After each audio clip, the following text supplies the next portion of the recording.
Donc, voilà. Il faut déconstruire au sens de Jacques Derrida. Derrida, c'est l'un des plus grands philosophes du XXe siècle. Il a théorisé la déconstruction.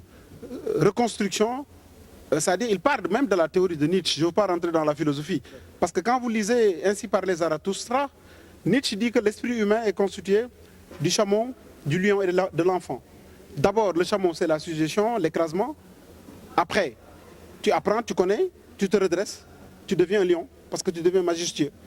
Mais en te conscientisant de ton savoir, tu deviens modeste, tu deviens humble, c'est l'humilité. Donc tu renais pour devenir un nouvel homme.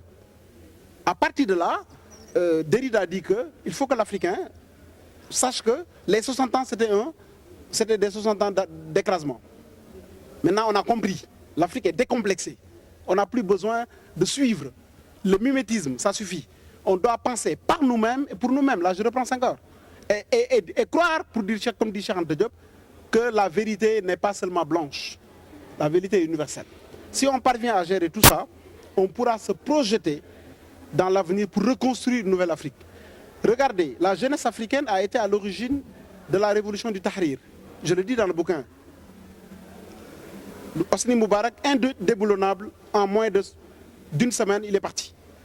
Ben Ali, la révolution du jasmin.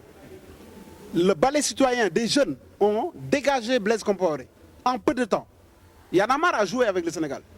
Même si par moments, il y a des choses à revoir. Mais c'est une jeunesse qui est politiquement engagée et qui veut que les choses ne soient plus comme ce qui s'était passé. Ça suffit. Plus jamais ça. C'est ça le son de cloche de la Nouvelle Afrique. On n'est pas en train d'indexer des leaders. Il y en a qui veulent. Mais l'Occident ne leur laisse pas faire. Raison pour laquelle je parle de la monnaie dans le bouquin. La souveraineté monétaire. Je parle de la souveraineté politique exercée par le chef de l'État, qui n'existe pas selon la conception étatique. Un président de la République est au-dessus de tout le monde. Ce qui est vrai ailleurs, mais pas en Afrique. Lorsque le président de la République du Sénégal va à Touba, il n'est pas au-dessus de tout le monde. Suivez mon regard. Lorsqu'il va à Tivaouane, pareil. Ça prouve que la souveraineté à l'occidental n'est pas connectée à la nôtre en Afrique.